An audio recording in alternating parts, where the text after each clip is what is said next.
welcome to another video. So if you don't know, my name is Rachel, and I got another video for y'all's on the YouTube. And before I start, Eileen, who I work with at Adidas, asked me to give her a shout out. So Eileen, this one's for you. This video is yet another segment or a direction of my life, and it is me taking you to the barn, except for it's really only a video of me riding because Peyton was just very concerned about the tripod being in the aisle when I was grooming her. So I just have video clips of me riding, and it was just me at the barn, so I didn't have anybody recording or zooming in or doing any cool shots. So it's mostly just video of dressage, just one point of view. And I actually kind of wanted to talk a little bit about my riding and kind of what I've been doing and stuff like that, and really just about getting back in the saddle. Literally for me, but figuratively for everybody else. So I'm just gonna kind of put in a little pop-up box down here in the corner and kind of talk over the video clips, so you can listen if you want, or just watch, or do whatever you want. But so what I wanted to talk about was getting back in the saddle, or back on the horse, or back on track, or whatever the case may be. And if you see me looking down here, I have notes on my iPad, so my apologies. So I've been riding for 15 years of my life. It's been a long time. And I've never really taken a break from riding necessarily. I've never felt the need to. I love it so much. It was my first love and my first passion, and my first real hobby that I really delved into, and I still love it to this day. I've never felt the need to necessarily take a break. However, the past few months I actually haven't been out to the barn. So this video clip that you're seeing right now is the first time that I've ridden in several months, which is actually kind of hard for me to admit because it sucks.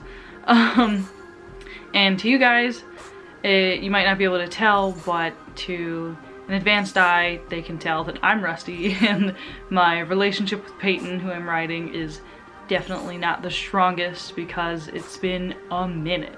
After I graduated, I got a job that was pretty far away from home, and it just consumed a lot of my time, and I wasn't home until after 7 o'clock most days because I had to get up at like 5:30 a.m. the next day. It just wasn't feasible for me to get out to the barn at whatever 8:30, tack, ride, untack, go home. I wouldn't be home until late, you know, and I had to shower and eat again when I got home, and then it would have been a mess. I would have been working on 4 hours of sleep or less, and I just would have hated my life.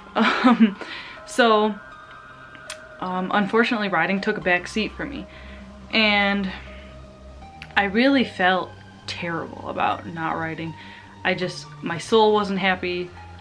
My mental game was just off. I felt terrible about it because I felt terrible to myself. I wasn't doing something that I loved to do for so many years.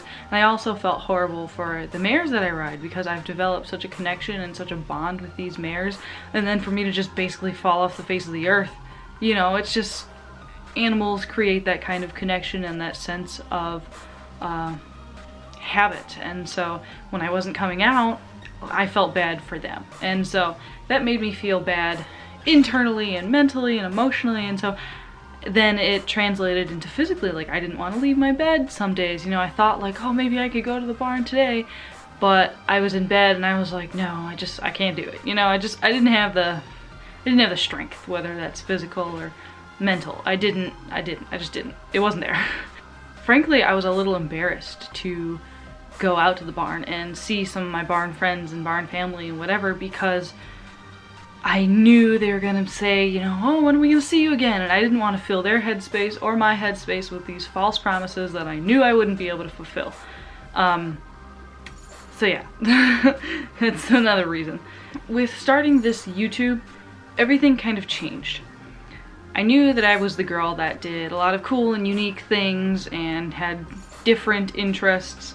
And while some hold a little bit more of a place in their heart than others, I was still the girl that did all these really cool things, and I'm like really proud of that because I don't just do it for the likes or the attention or anything. I do it because I really love horses and I really love hula, you know, and I'm really, really enjoying lifting, and I've loved music forever, you know. I knew that I couldn't be the only one out there that didn't have a damn clue what they were doing with their life. And so I turned to the internet, and I thought that making a YouTube with the sole purpose of showing that I can do a million different things and I can still thrive, I would have a medium to hold me accountable. And so I might not get out to the barn every day or even every week, but now I know that I have something to hold me a little bit more accountable. And I've been wanting to film my rides for a couple years now, and now I have a camera and a YouTube channel to upload to. Not that I needed either of those. I had a perfectly good phone and I could have just loaded the videos on my computer. But nonetheless, these are ways that I can keep myself accountable. And sometimes people need different ways to keep themselves accountable. For some people, a phone and their laptop are just fine. For me, I needed something like a real camera and a YouTube channel to really kind of light that fire again. That's what I needed. And I'm also really tired of not showing my mares love. So I'm just gonna shut up and do it, honestly.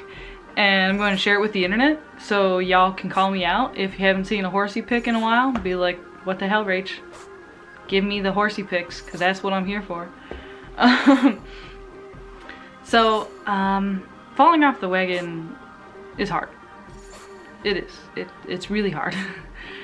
And especially falling off the wagon with something that is so close to you and has been such a big part of your life for so long.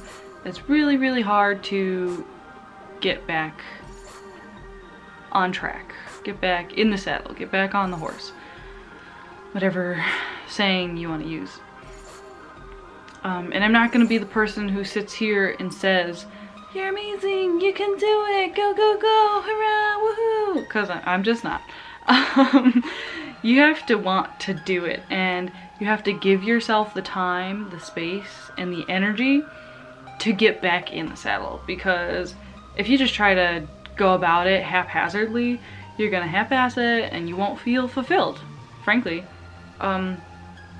Actually think about it. Think about your plan. Create an agenda for your next day in the gym or in the studio or at the barn or in the pool or whatever it is you're trying to get back into. Think about it thoroughly. Come up with an agenda, okay? You'll feel more prepared. And finally, you have to have the energy. That is something that I still struggle with. For some reason, I'm just tired all the time. And I'm better when I move. And I know that I'm better when I move and when I get out of the house and when I'm physically active. It's just a matter of doing it. So that's a bit where motivation and dedication, discipline, those words come into play. But that's a different story. But you have to have the mental energy and the physical energy. You have to realize that you're gonna be a little rusty. Your girl's a real rusty in the video, let me tell you. And you might be sore the next day, and your 1,200-pound partner just might not be performing to par. And so you just need to realize that it's not all gonna be perfect. You're not going to be able to pick up right where you left off however many months ago, you know? So just be patient and be deliberate. And understand that nothing is going to come overnight. Now that's really hard because a lot of us want immediate gratification. I understand. I hope that this helps you a little bit and maybe you got some fun out of watching me ride poorly. But and I didn't like try and chop out all the ugly parts. I left some uglies in there just so you guys know that like it's been a minute. So enjoy. Let me know what you think. What are your thoughts? Comment below. If you think this helped you, if it cleared anything up for you, if you've realized that you're not alone and you have feelings like me, you know, let me know. We can talk about it, or not, whatever. But I'm quickly running out of daylight, so I just want to close this up and say thank you for the support. Thank you for continuing to watch my videos. Friends, family, love you. Thanks to those that have shared. Please continue to do so. I'm hoping that I can just reach and relate to, you know, 1 or 2 people out there who feel like they're in a similar position to me. And you're not alone, okay? You do you, and all the other things you do, and you do it, and you're gonna be great. Thanks. Peace.